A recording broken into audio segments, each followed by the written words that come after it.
Les making-of de films, première. Oh là là, mes intros, elles deviennent de plus en plus ringardes, c'est horrible. Salut YouTube, j'espère que vous allez bien. Personnellement, moi, il y a un truc qui m'a toujours donné envie de faire des films. C'est de regarder le travail des autres, avoir des sources d'inspiration ou encore de motivation. Et encore plus que les films eux-mêmes, s'il y a bien un truc qui me motive, c'est les making-of. C'est pourquoi dans cette vidéo, je vous propose de découvrir 5 making-of de films indépendants ensemble. Allez, générique.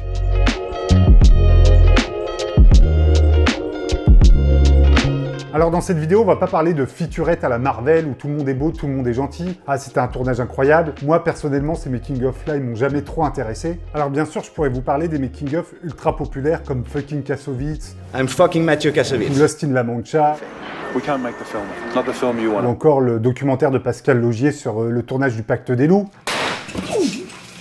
Ou bien sans doute le making-of le plus connu de tous, les appendices du Seigneur des Anneaux. Mais ces making-of, je pense que vous les connaissez déjà, on les a déjà vus et revus. C'est pour ça que dans cette vidéo, on va parler de making-of de films et de projets 100% indépendants. Des films qui auront été faits avec peu, voire très peu de budget. Et pourtant, ces making-of, vous allez voir, ils n'ont rien à envier à d'autres projets plus importants. Comme sur cette chaîne, on parle plutôt cinéma indépendant, voire autoproduit, donc je trouve que c'est totalement adéquat de parler de ce type de making-of sur la chaîne. Donc j'espère que cette vidéo vous fera découvrir quelques projets sympas et que ça vous donnera envie de jeter un œil au making-of dont on va discuter. Pour info, pour la majorité des making-of dont on va parler dans cette vidéo, vous avez les liens dans la description. Je vais vous mettre tout ce qui va bien dans la description, le lien vers les films, vers les making-of, bref, toutes les infos nécessaires. Et avant de rentrer dans le vif du sujet, je tiens à remercier les gens que j'ai contactés qui m'ont autorisé à diffuser dans cette vidéo des extraits de leur making-of. C'est adorable d'avoir accepté qu'une petite chaîne comme la mienne parle de vos projets. Donc messieurs, dames, merci beaucoup.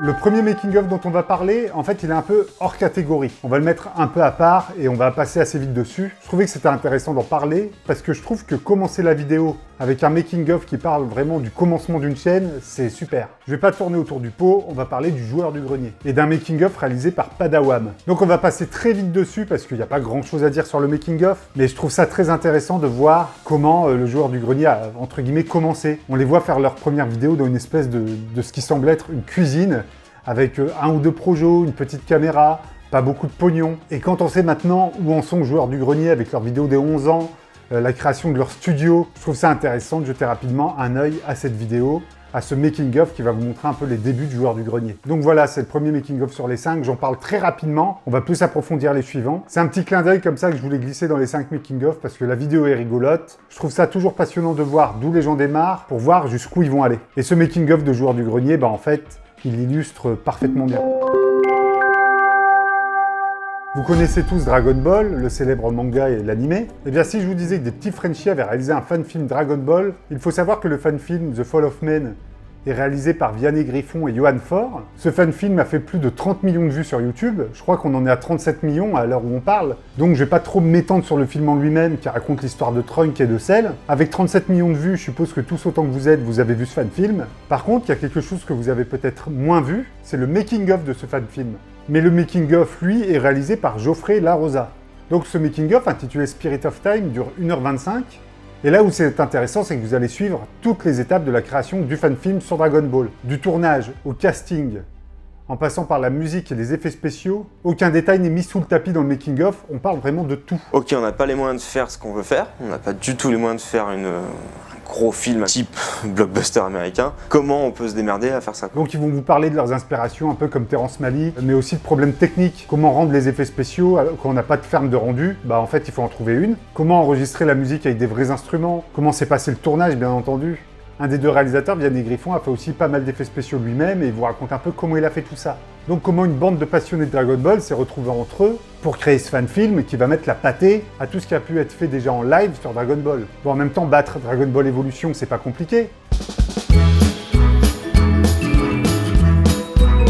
Le fan-film et son making-of sont vraiment d'une qualité incroyable, et donc voir comme ça toutes les étapes de fabrication du film, on voit comment créer le monde de Dragon Ball en live, c'est pas si facile que ça en fait. Donc le making-of est très complet, vous allez voir vraiment beaucoup de choses. Ils vont même parler chorégraphie de combat, des chorégraphies de combat qui ont été réglées par Anthony Faux. Plein de chorégraphies martiales où il s'entraîne, il fait un combat contre soi-même. Et où il essaye de puiser son énergie à droite à gauche, avec la notion de la salle du temps, c'est qu'il n'y a pas de gravité. Donc dans ce making-of, vous allez voir aussi comment ils ont enregistré la musique avec des vrais instruments, comment ils ont trouvé le casting de Vegeta, de Krillin, les idées de mise en scène, vers où ils sont allés. Donc pour tous les fans de Dragon Ball et même pour les amoureux de cinéma, c'est vraiment un making-of que je vous conseille de voir. Moi j'ai entendu parler de ce projet parce que 2 comédiens, Christophe Pérez et David Doucan, jouaient dans le film. Et le fait est qu'ils avaient aussi joué dans mon propre film Transfert. Donc c'est comme ça que j'ai entendu parler de ce fan-film sur Dragon Ball. Concernant ce fan-film de Dragon Ball, je connais personnellement pas mal de gens qui ont fait partie de l'équipe du film. Et donc je sais un peu comment le tournage s'est déroulé, et le making-of rend vraiment justice au projet, aux gens qui ont participé. Ils ont réussi à interviewer une grande partie des membres de l'équipe, alors que souvent dans les making-of on voit juste les réals et c'est marre. Bref, un beau making-of qui relate une belle aventure entre copains, mais aussi entre professionnels, pour pouvoir amener le monde de Dragon Ball à la vie, dans un fan-film ambitieux et qui a de la gueule. Eh bien, tant qu'on est dans les fan-films, je vous propose de parler de Blade Runner. Et si je vous disais que 2 réalisateurs croates, dans leur garage, avaient réalisé un film sur Blade Runner qui a rien à envier aux grosses productions américaines. Ce film, il s'intitule Slice of Life. Toujours mon anglais aussi exceptionnel, hein.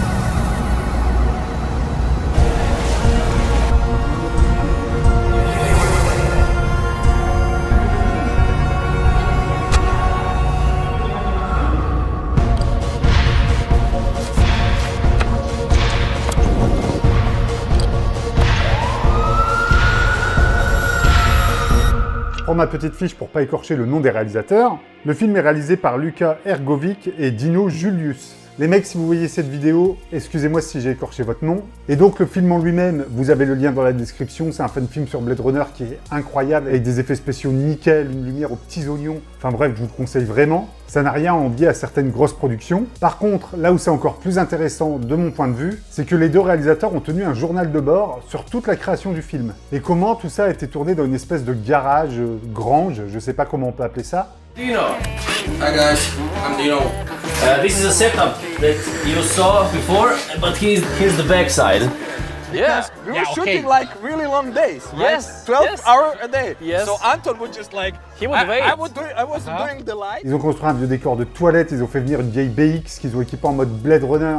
Ou encore, il y a eu un énorme travail sur les miniatures pour recréer une ville futuristique. And I want to put some lights behind these buildings. Now, of course, it's too crowded right now, and I can't get my lights inside. So what do? I will just remove this back row of buildings.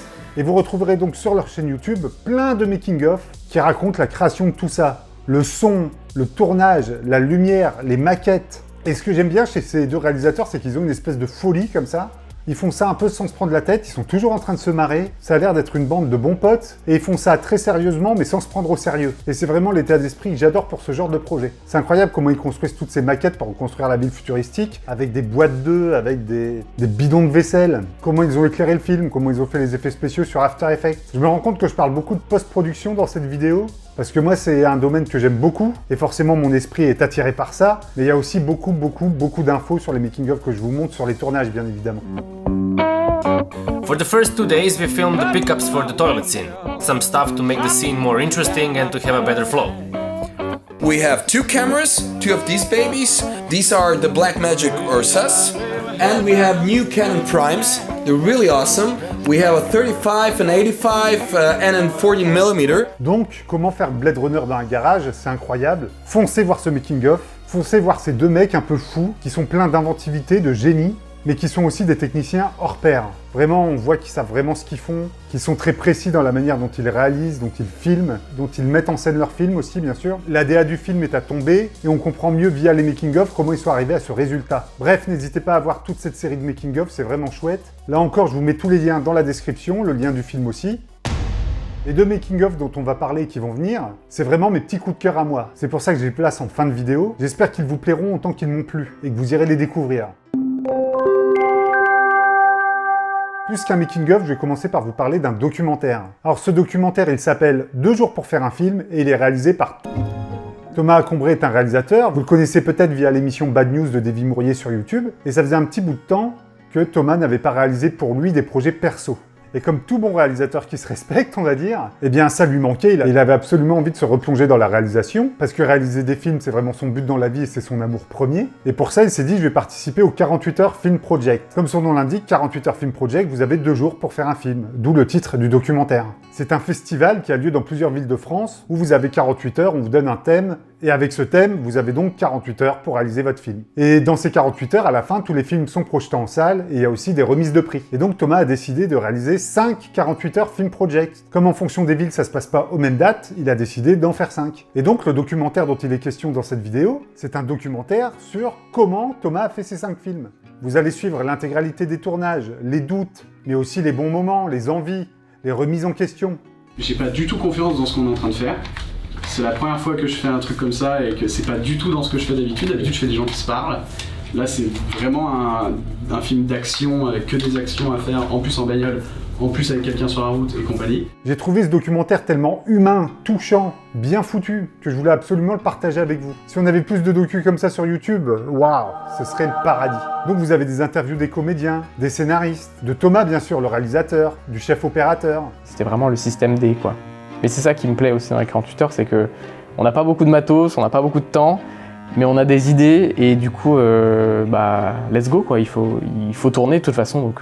Et ce que j'aime beaucoup aussi dans ce documentaire, c'est que tous les sujets sont abordés. Il y a même un petit côté dont on ne parle jamais dans les making-of, c'est la partie financière. Thomas n'a pas peur et en parle un peu en donnant même carrément les chiffres. Dans le documentaire, ils font aussi l'autocritique de leur propre film. C'est incroyable de voir à quel point ils arrivent à voir les défauts et les qualités de leur propre film et d'avoir autant de recul et autant d'objectivité et d'honnêteté quant à son propre travail. Généralement, dans les making-of, tout le monde est fier, tout le monde est content et personne ne doute jamais. Et je trouve ça intéressant de voir pour une fois des vrais humains qui doutent un peu. Après attention, le making-of est pas 100% pessimiste, loin de là. Surtout que les courts-métrages sont très réussis et que le documentaire aussi est trop bien. Je trouve le documentaire très bien construit parce qu'il est chapitré par film. Un chapitre du documentaire correspond à un film qui a été tourné pendant le 48 heures film project. Là encore, le documentaire va très loin dans la création des films, car on va même jusqu'à leur diffusion en salle et la remise des prix pendant le 48 heures film project. Alors personnellement, parmi les 5 films, moi j'ai ma petite préférence pour le court-métrage qui s'intitule La Lettre. Sérieux là? Mais qu'est-ce que tu racontes, pauvre con? Il t'a défoncé. Mais ce qui est bien, c'est que les 5 courts-métrages sont très variés, tous quelque peu différents, et que chacun y trouvera son compte. Et justement, le documentaire qui va avec va très bien sur le côté varié des courts-métrages. Pourquoi avoir choisi tel thème? Pourquoi avoir avancé dans cette direction? Pourquoi avoir choisi telle direction artistique? Comment un jeu de mots un peu rigolo a donné le titre du film et tout un concept. Là encore, ce documentaire, c'est une vraie aventure humaine à suivre, qui est touchante, singulière, belle. Bref, foncez voir ce docu. Quand je parle d'aventure humaine comme ça, touchante, c'est horrible, j'ai l'impression de parler comme dans une télé-réalité, je me dégoûte. Et un des points communs qu'on a dans tous ces making-of, c'est qu'en plus d'être talentueux, les gens que vous voyez à l'image sont humbles. C'est ça qui est bien avec le 48 heures, c'est que quoi qu'il se passe, même après 15-48 heures, t'apprendras toujours un truc. Notamment, pas avoir trop confiance. Pour le dernier making-of à découvrir, je vous invite à remonter un peu le temps. On est en 1999, une bande d'amis passionnés par la culture japonaise découvre un Sentai japonais amateur. Alors un Sentai, c'est quoi? Pour faire simple et pour caricaturer très grossièrement, c'est ce qu'on a connu chez nous via Bioman par exemple. C'est un type de série très particulière au Japon. Et cette bande d'amis qui découvre ce Sentai amateur au Japon décide en quelque sorte de faire la même chose en France. Et ce Sentai français, ça va donner France 5.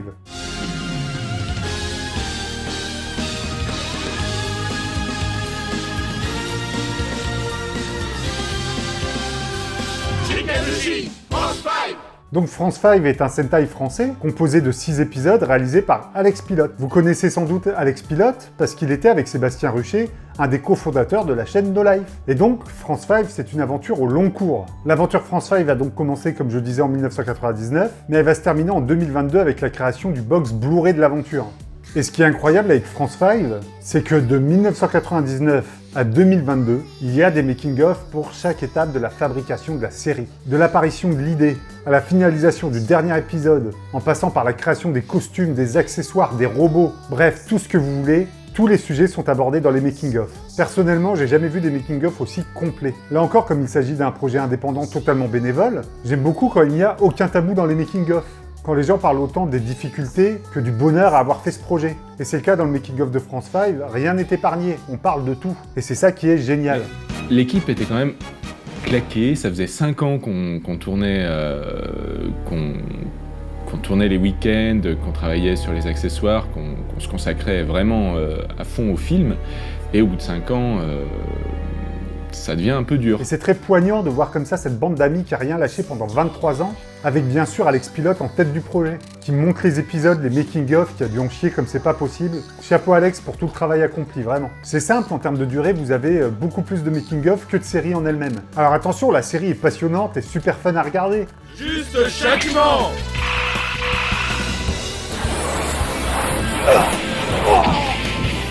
Mais si vous voulez en apprendre davantage sur la fabrication de celle-ci, les making-of sont encore plus prenants. Alors tous les épisodes de la série et une partie des making-of sont sur la chaîne YouTube France 5, mais pour le moment, si vous voulez voir le reste des making-of, ils ne sont disponibles qu'à un seul endroit, c'est dans cette magnifique box Blu-ray, éditée par Omake Books de l'intégrale de France 5.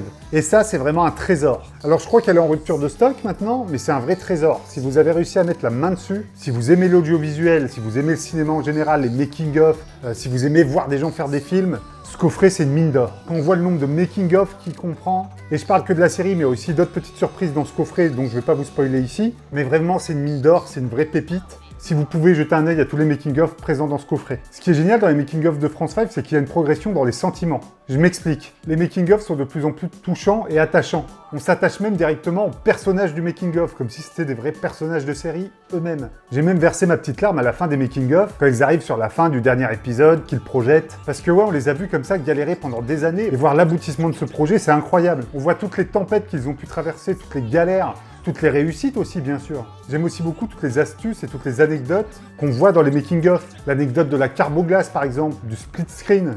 J'ai toujours aimé les écrans splittés, et en plus, c'est Sentai, la preuve, c'est dans Bioman. Donc, on va faire ça, c'est sûr. Mais dans Bioman, c'était relativement simple. Il y avait 2 plans, ils étaient coupés en 2, puis c'est tout. Et je me disais, il faut qu'on aille plus loin. Ce que je cherchais absolument à faire, c'est quelque chose de suffisamment compliqué pour que le spectateur se demande, soit un petit peu intrigués et se disent mais comment ils ont fait? C'est aussi un témoignage technique ces making-of, et que France 5, ça a été tourné en cassette, en mini-DV et en Betacam je crois, si je dis pas de conneries. Et ça permet aussi de voir tout ce monde de l'audiovisuel qui gravite autour des conventions et de la japanimation et de la culture japonaise. Profite aussi de parler des making-of de France 5 dans cette vidéo pour lancer un petit message personnel à Alex Pilote directement. Alors Alex, je sais pas si tu verras cette vidéo, mais je tenais à te remercier énormément. Te remercier toi et toute l'équipe de No Life pour avoir accueilli ma petite série Devil Slayer à l'époque. Je ne sais pas si je t'ai déjà remercié, et bien voilà qui est réparé. Merci pour tout ce que vous avez fait avec No Life. No Life, ça a été toute une partie de ma culture cinématographique, audiovisuelle. C'est donc No Life qui m'a donné envie de faire ma petite série et de continuer à faire des films. Donc merci pour tout Alex. Je sais pas si vous êtes conscient, toi et l'équipe de No Life, de ce que pouvait représenter No Life pour beaucoup de gens, et ce que peut aussi représenter ces making-of de France 5. Ça donne juste la patate pour continuer en fait. Moi je sais que quand j'ai un petit coup de mou, je regarde les making-of de France 5 et hop, j'ai envie de reprendre une caméra et de refaire des films. Je pense qu'on peut dire que d'une certaine manière, No Life a changé ma vie. Mais parce que ça m'a permis de faire des rencontres qui plus tard ont donné mon film Transfert par exemple, et m'ont permis de gagner ma vie en tant que réalisateur tout simplement. Donc Alex, merci pour tout simplement. Donc les making-of de France 5 sont ultra complets, vous allez même voir l'enregistrement des musiques du générique, la création des costumes, des designs, des effets spéciaux, du montage, tous les tournages bien entendu, les difficultés à réunir autant de gens bénévolement selon les emplois du temps de chacun, parce que ça c'est aussi un sacré casse-tête sur les tournages. Et donc cette bande de passionnés qui a fait ce Sentai français ont réussi leur pari parce que vraiment la série est géniale, le making-of est top. Sur les projets dont on a parlé là dans cette vidéo, en fait personne n'a rien à gagner financièrement par exemple. Et pourtant, tout le monde y va à fond, pour l'amour du cinéma, pour l'amour de faire des images, pour l'amour de raconter des histoires. Et ça, je trouve ça incroyable. J'espère qu'avoir parlé de making-of comme ça vous donnera envie de tourner et de faire des films surtout. Parce que mis à part le film lui-même, il y a toute l'aventure qui va avec qui est tout aussi passionnante. Et ça, vous l'oublierez jamais. Voilà pour ces 5 making-of à découvrir. J'espère que cette vidéo vous a plu. Waouh, ça fait plus d'1 heure que j'enregistre, j'espère que cette vidéo sera pas trop longue. En tout cas, si la vidéo vous a plu, n'hésitez pas à vous abonner, à mettre la cloche et un petit pouce bleu. Ça fait toujours plaisir, c'est le meilleur moyen d'aider la chaîne. Encore un grand merci à tous les gens qui m'ont donné l'autorisation de diffuser des extraits de leur making-of dans cette vidéo. Quant à moi, je vous donne rendez-vous bientôt pour une prochaine vidéo. D'ici là, allez bien vous faire en filmer. Allez, ciao!